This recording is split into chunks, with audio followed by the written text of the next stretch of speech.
Nous nous retrouvons souvent à nous attarder sur les regrets passés et à nous inquiéter de l'avenir. Les souvenirs douloureux d'échecs passés et d'événements indésirables peuvent sembler accablants, nous laissant incertains de la façon d'y faire face. En conséquence, nous perdons une partie importante de notre vie sur ces pensées négatives. Cependant, l'ancienne philosophie du stoïcisme fournit un puissant antidote à ce cycle de regrets et d'anxiété. Les stoïciens comprenaient que même si nous ne pouvons pas contrôler toutes les circonstances, nous pouvons contrôler la façon dont nous réagissons. En cultivant l'acceptation de ce qui est en notre pouvoir de changer et de ce qui ne l'est pas, nous pouvons éviter de souffrir en nous accrochant au passé ou en craignant l'avenir. Cet enseignement est encapsulé dans la sagesse de Sénèque, de Marc Aurèle et d'Épictète. Il nous rappelle que l'obsession des douleurs passées ou des souffrances futures potentielles nous prive du moment présent, la seule réalité que nous possédons vraiment. Pour éviter les regrets, concentrez-vous sur l'acceptation du moment présent. La vie est très courte et angoissante pour ceux qui oublient le passé, négligeant le présent et craignent l'avenir. Sénéca. Le regret est comme un voleur qui nous vole notre capacité à vivre pleinement le moment présent. Lorsque nous passons trop de temps à penser aux erreurs et aux pertes passées, nous oublions essentiellement le passé, pas les événements réels, mais la chance d'en tirer des leçons et d'aller de l'avant avec cette sagesse. Nous ne pouvons pas changer le passé, mais en nous y attardant, nous nous empêchons de vivre pleinement la richesse du moment présent. De même, lorsque nous nous attardons sur les décisions passées et que nous ressentons des regrets, nous avons tendance à imaginer que l'avenir sera rempli de plus d'erreurs et de chaos. Nous finissons par craindre l'avenir, non pas pour ce qu'il est vraiment, mais pour ce que nous pensons qu'il sera, en fonction de nos regrets. Au lieu de voir l'avenir comme une occasion d'arranger les choses, nous reportons notre anxiété du passé, ce qui ne fait que prolonger notre souffrance sans but réel. Et ce faisant, nous nous retrouvons à négliger complètement le présent, le moment même qui contient l'opportunité de faire de nouveaux choix, de passer à des habitudes plus saines et de libérer les chaînes des regrets passés. Nous manquons la précieuse vérité devant nous lorsque nous sommes psychologiquement liés à des événements antérieurs que le flux éternel de la vie a déjà transcendés. Une vieille parabole bouddhiste l'illustre bien. Deux moines faisaient un long voyage ensemble. Finalement, ils sont tombés sur une rivière profonde, et une jeune femme s'est inquiétée de la façon dont elle allait la traverser. Le moine plus âgé la souleva silencieusement et la porta de l'autre côté, leur permettant de continuer. Plusieurs heures plus tard, le jeune moine a finalement pris la parole, admettant qu'il était très perturbé que le moine plus âgé ait touché la femme car cela allait à l'encontre de leur éthique bouddhiste. Le moine plus âgé a répondu, « J'ai déposé la femme il y a des heures. Pourquoi la portez-vous encore ?» Comme le jeune moine, nous portons souvent des fardeaux de regrets dans notre esprit longtemps après avoir tourné la page de l'événement qui les a causés. Cet attachement inutile conduit à l'existence anxieuse et flétrie que Sénèque décrit. Nos vies semblent oppressantes, non pas à cause du nombre d'années que nous vivons, mais parce que nous passons notre temps à poursuivre des chemins infructueux de recul obsessionnel et de prévoyance catastrophique au lieu de vivre pleinement le moment présent. Le moment présent est le seul point qui est éternel, paradoxalement. Le passé a disparu et l'avenir est un grand devenir, mais tout ce que nous avons vraiment, c'est maintenant. Négliger cette vérité en faveur de ressasser mentalement de vieilles déceptions et redouter de les répéter à l'avenir, c'est gaspiller la vitalité et les nouvelles possibilités que ce moment offre toujours. Considérez ce scénario. Imaginez quelqu'un constamment accablé par le regret d'une relation passée ou d'un mariage qui n'a pas fonctionné. Ils s'attardent sur ce qu'ils auraient pu faire différemment et sont tourmentés par des pensées sur ce qui aurait pu être. Entre-temps, ils ont la chance de commencer une nouvelle relation avec quelqu'un de merveilleux, mais ils ne peuvent pas saisir pleinement cette opportunité parce que leur chagrin passé et leur jugement de soi les hantent toujours. En conséquence, ils ratent la possibilité de nouer de nouvelles connexions heureuses parce qu'ils sont coincés dans le passé. Il est essentiel de laisser aller la douleur persistante des expériences passées et d'embrasser pleinement le présent et l'avenir. Ou considérer le professionnel qui a commis une terrible erreur au début de sa carrière qui a entraîné des conséquences telles que le licenciement ou la rétrogradation. Bien sûr, ils éprouvent de profonds regrets tout au long des événements, mais supposons qu'ils restent sans cesse absorbés par le remords et la honte. Dans ce cas, ils seront aveuglés par la perspicacité que leur a offerte leur transgression et leur capacité à appliquer cet apprentissage pour atteindre une véritable maîtrise dans leur travail et devenir un succès durable. La voie à suivre reste couverte si nous nous livrons à des reflets du rétroviseur qui n'offrent pas de nouvelles perspectives. Les stoïciens comprenaient que même si nous ne pouvons pas contrôler ce qui s'est passé ou modifier des événements déjà gravés dans le passé, nous commandons la souveraineté sur la façon dont nous choisissons de faire face au nouveau moment dans lequel nous sommes entrés. Allons-nous le contaminer en transportant un excès de bagages d'avant, ou arriverons-nous pleinement présents et prêts à nous engager judicieusement avec un esprit neuf? Dans tout scénario où le regret menace de nous consumer, nous devons faire une pause et nous réorienter fermement vers cette seule réalité présente. Le passé peut être un professeur, mais jamais un résident auquel nous revenons sans cesse. Avec une présence consciente, nous acceptons ce qui s'est passé, discernons toutes les leçons valables et tournons immédiatement notre attention vers la vérité vivante et les pensées ou actions vertueuses qu'elle rend maintenant possibles. Sénèque suggère que nous pouvons éviter de nous sentir creux et anxieux en restant connectés au passé, au présent et au futur. Nous devrions nous souvenir du passé en comprenant sa signification sans rester coincés dans ses détails spécifiques. Pour nous préparer à l'avenir, nous devons renforcer notre jugement pour prendre des décisions sages dans le présent au lieu d'être consumés par les inquiétudes et les regrets du passé. En nous engageant pleinement dans le présent, nous pouvons éviter de négliger le passé ou l'avenir, car le présent est le seul moment qui compte vraiment. Cela signifie-t-il ne jamais réfléchir à nos regrets ou apprendre de nos erreurs? Bien sûr que non. Nous devrions régulièrement prendre le temps d'évaluer notre vie, de célébrer nos réussites, de reconnaître nos échecs et d'utiliser les leçons que nous avons apprises pour grandir et devenir plus sages. Les stoïciens s'opposent au cycle constant et incontrôlé de culpabilité, de colère et de peur qui peut nous empêcher d'être présents et de trouver la paix. Imaginez que vous vous promenez le soir et que vous tombez sur quelqu'un assis sur un banc de parc, en train de ruminer quelque chose qui pèse lourd. Vous vous enquérez de leur chagrin et ils révèlent de profonds regrets pour l'échec d'une entreprise commerciale il y a des années qui les a laissés en ruine financière. Au coucher du soleil, vous pouvez reconnaître la gravité de ces défis, mais vous vous demandez ensuite ce que le fait de revenir de manière obsessionnelle à ce passé particulier fait pour améliorer votre vie maintenant dans le moment présent. Le fait de mijoter sur ce regret produira-t-il de nouvelles idées ou de nouvelles voies pour aller de l'avant, ou s'agit-il simplement de rouvrir une vieille blessure déjà cautérisée par la progression du temps et des événements? Le stoïcien qui marche à vos côtés ne cherche pas à invalider ou à minimiser les émotions regrettables de son ami, mais à faire la lumière sur la vérité qu'au-delà d'une autoréflexion raisonnable, porter compulsivement ses fardeaux ne sert qu'à négliger la puissante opportunité du présent de repartir à zéro et de reconstruire. La douleur s'est produite et il est compréhensible de la ressentir, mais la revivre sans fin ni le cadeau profond d'être ici maintenant avec une autre chance de faire des choses mieux alignées avec nos valeurs et nos idéaux. Dans la vie, il est naturel d'éprouver des regrets ou de s'attarder sur le passé lorsque nous subissons une perte ou faisons des erreurs. L'important est de reconnaître quand ces sentiments commencent à prendre le dessus et d'apprendre à nous concentrer à nouveau sur le présent.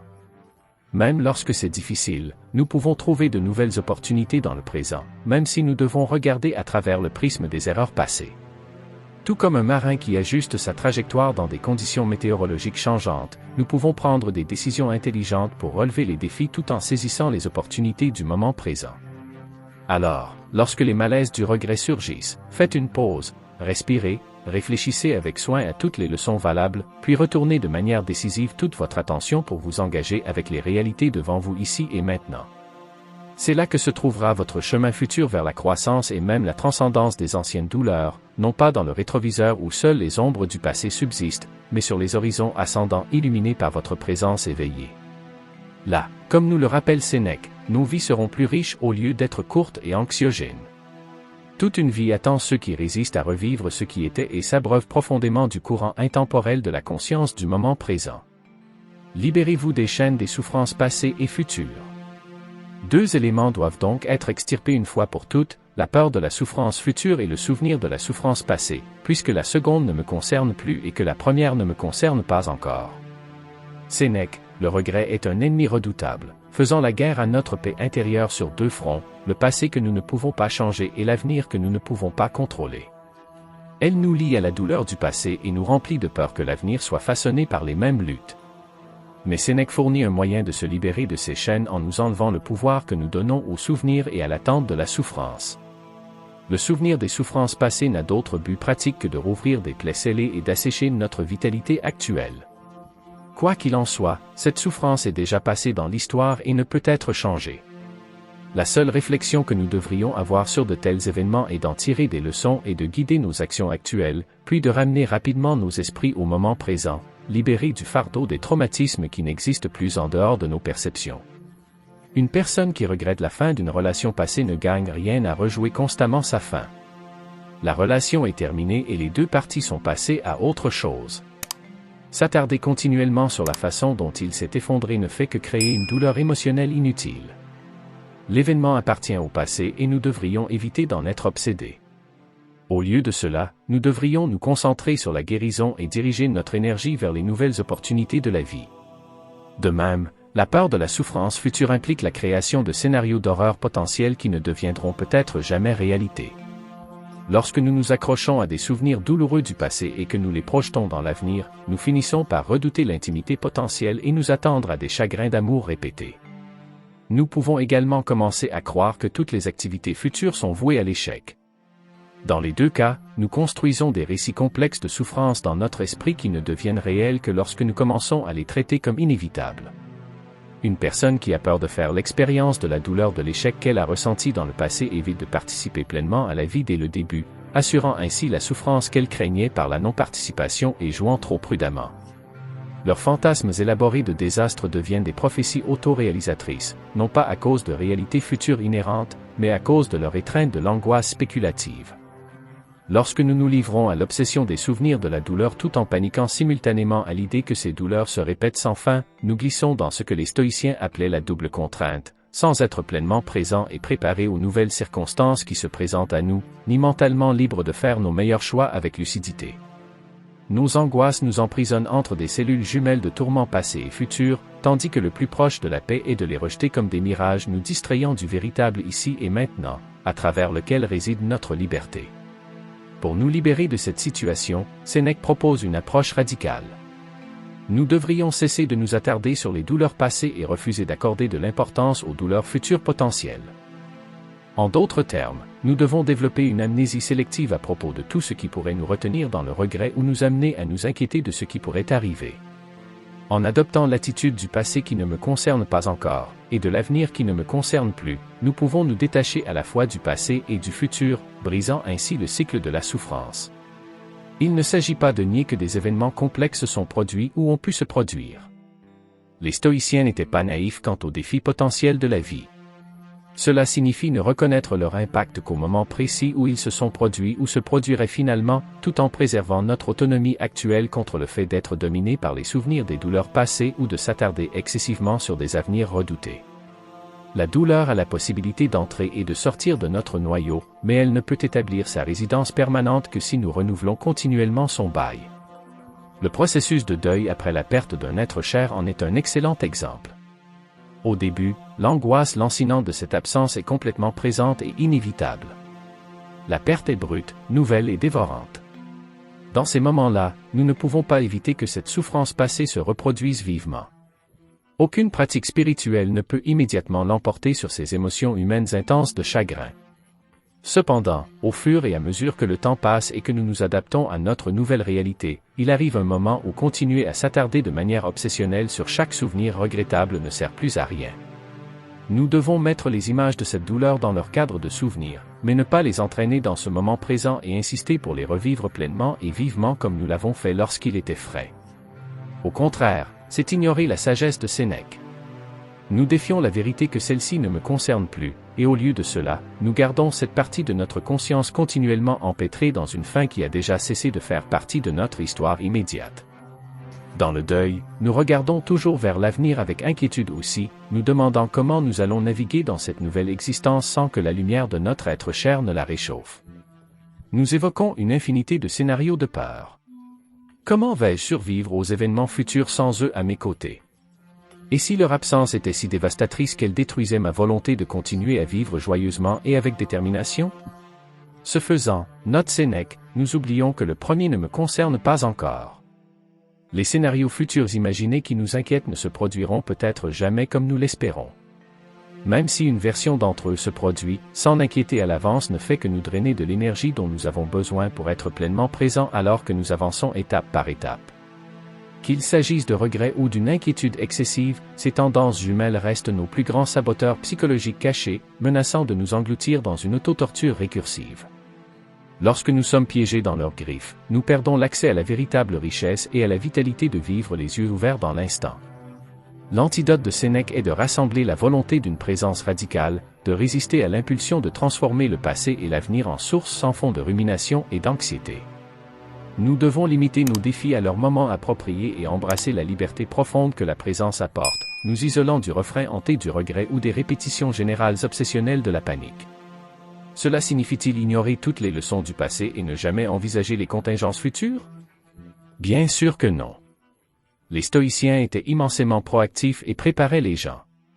Cela signifie relocaliser ces considérations dans leur domaine propre au lieu de leur permettre de contaminer notre expérience de ce moment présent inviolable avec des fardeaux inutiles. La douleur est arrivée. Faites la paix avec lui. Les obstacles à venir peuvent ou non se présenter comme prévu. Soyez prudents, mais ne vous laissez pas peindre par les fantasmes. Ensuite, respirez pleinement ce qui vous entoure ici, maintenant. Cette présence judicieuse est la clé pour vivre authentiquement sans regret de nous dévorer de part et d'autre. Tel un commandant magistral sur le champ de bataille, nous faisons le point sur les erreurs tactiques précédentes pour affiner notre compréhension tout en planifiant des éventualités en fonction de nouvelles attaques potentielles. Mais nous ne nous faisons pas prendre à lécher de vieilles blessures tout en nous recroquevillant devant d'hypothétiques blessures futures. Au lieu de cela, nous gardons l'esprit très attentif au terrain en constante évolution, en renforçant nos troupes, en menant la charge et en effectuant des mouvements décisifs pour assurer la victoire. Le passé n'est plus qu'un souvenir pour nous fortifier, l'avenir et l'éventualité laissées à se dérouler comme ils le feront par nos bonnes actions maintenant. Oui, la souffrance est inévitable dans la vie dans une certaine mesure. Nous ferons tous des erreurs, pas de pertes, et nous quitterons inévitablement ce plan terrestre. Mais Sénèque nous rappelle que, quelles que soient les épreuves qui nous ont frappés auparavant ou les épreuves imaginaires qui nous attendent, le présent est toujours une ardoise vierge pour transcender le regret et la peur. Le présent est un terrain sacré, qui s'étend à l'infini sur lequel nous pouvons reconstruire et faire des choix plus sages si nous abandonnons les douleurs passées et les paniques futures qui autrement saboteraient cette profonde opportunité.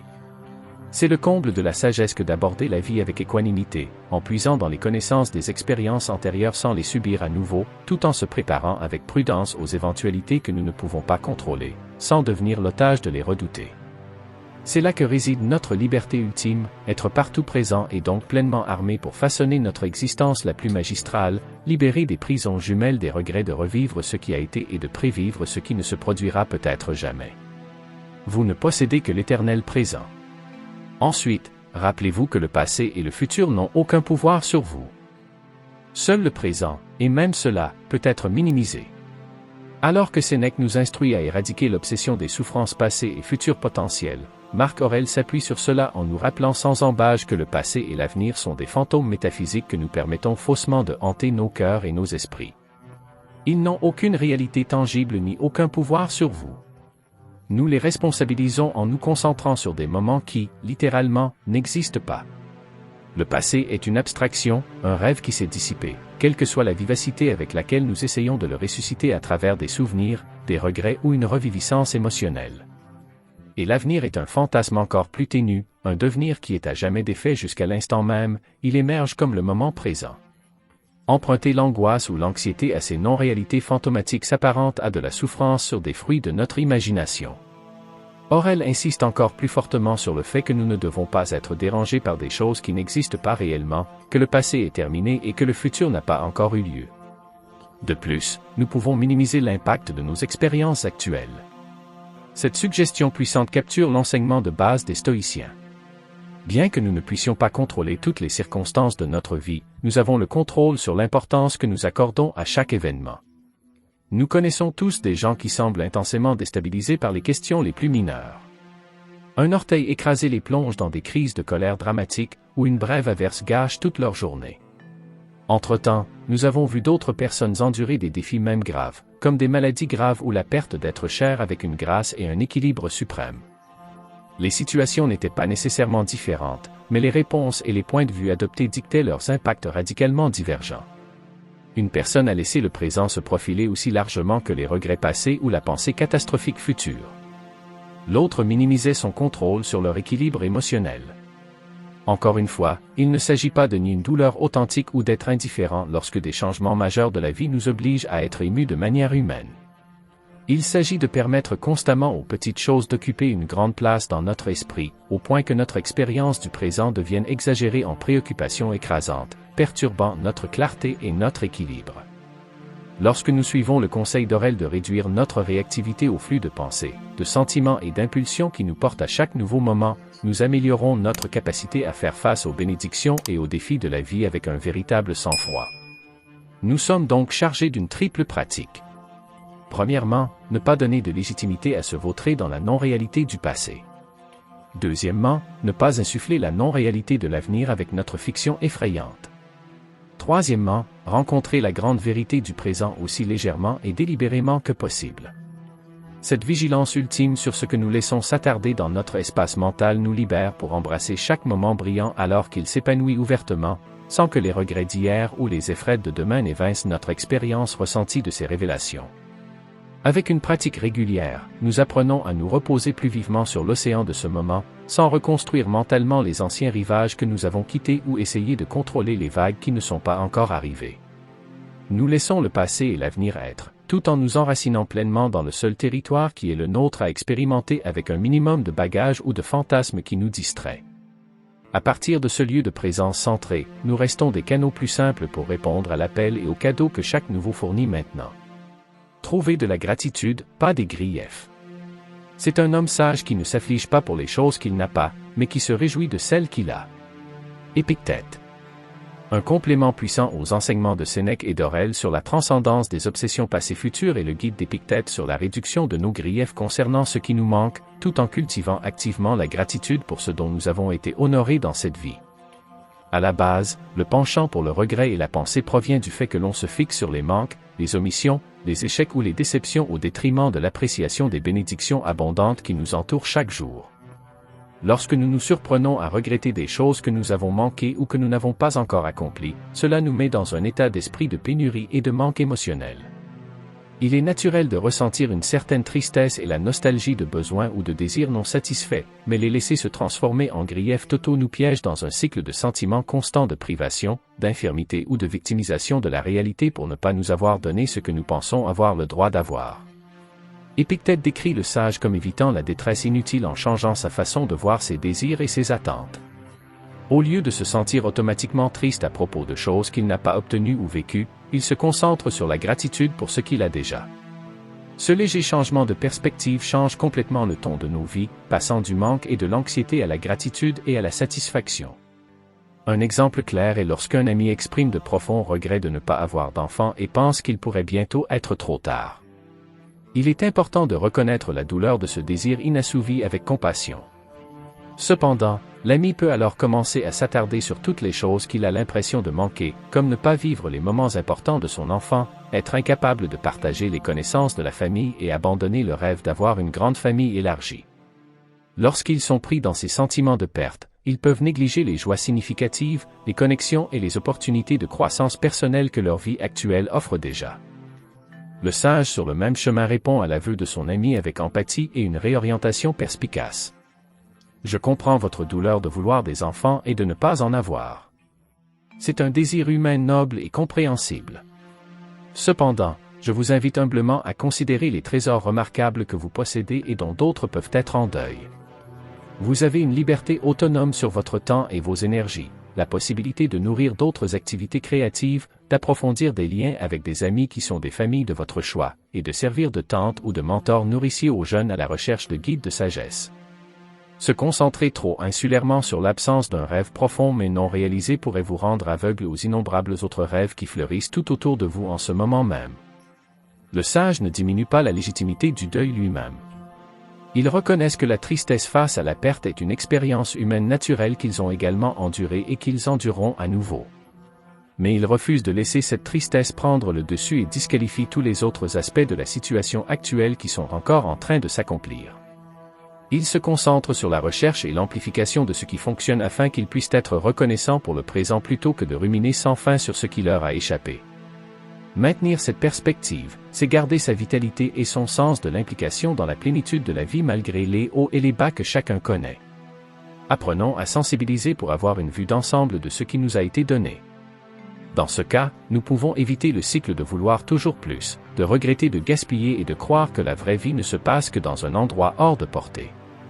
Heureusement, le moment présent n'a jamais besoin d'être un lieu de manque.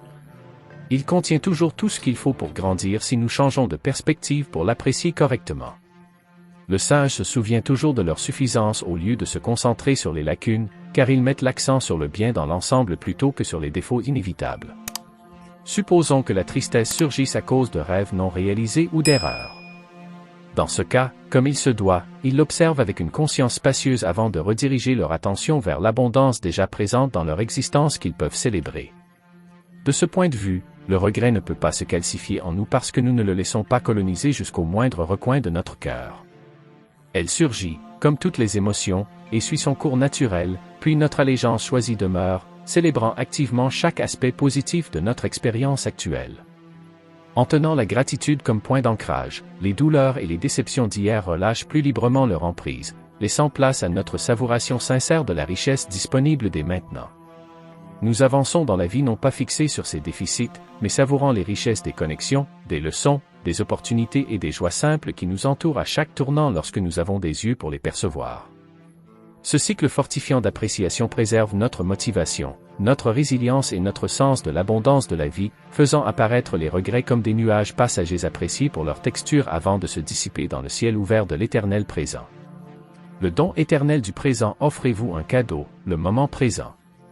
Marc Aurèle enfin, au milieu de notre inclination à nous attarder sur les regrets passés et à nous inquiéter de l'avenir, Marc Aurèle nous rappelle que le moment présent est un don profond et renouvelable que nous pouvons embrasser pleinement à tout moment. Peu importe à quel point nous nous sentons coincés dans les regrets passés ou les angoisses futures, le moment présent est toujours un nouveau départ.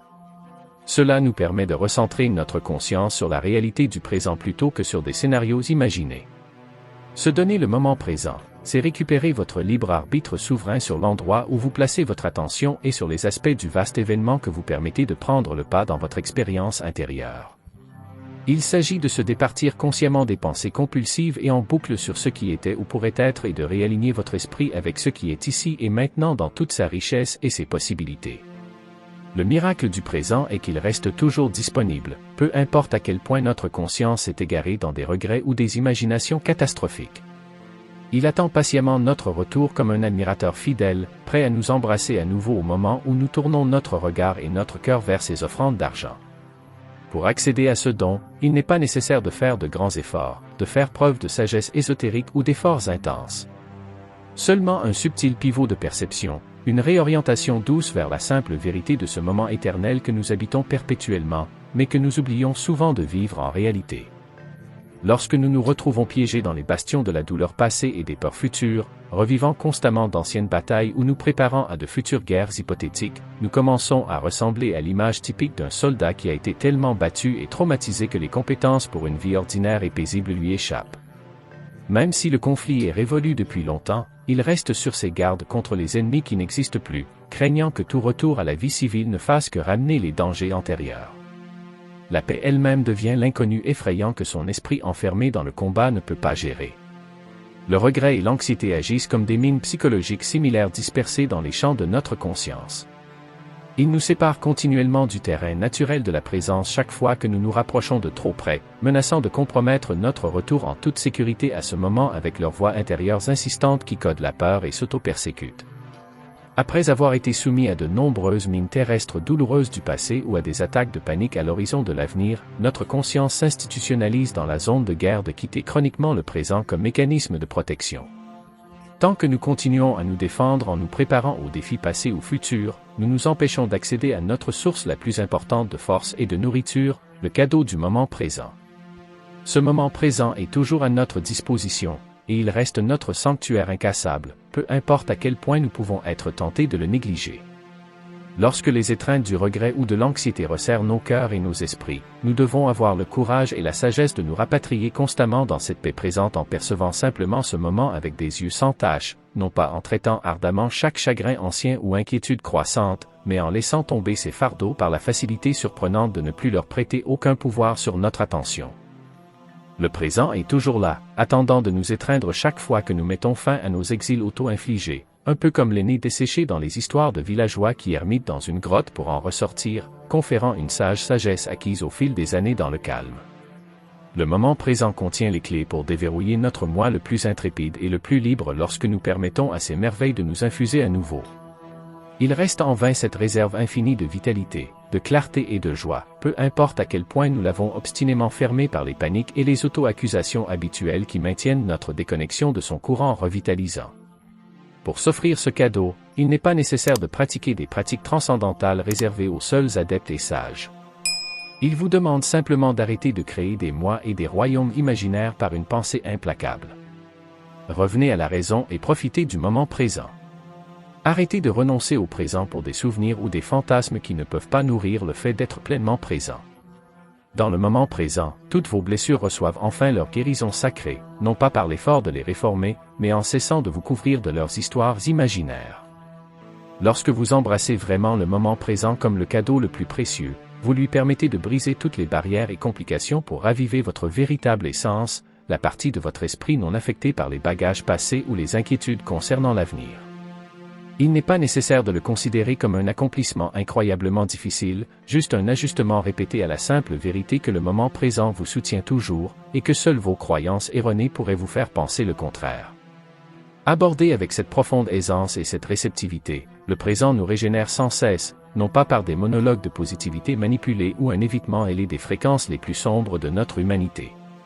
Il le fait naturellement lorsque nous développons la sagesse pour l'affronter, sans quitter immédiatement sa clairance ouverte de grâce pour les cachots confinés des fixations passées futures. Toute la densité que nous avons laissée s'incruster autour de nos cœurs et de nos esprits se fond dans le flux pur de ce moment chaque fois que nous cessons de le traiter comme quelque chose à évader.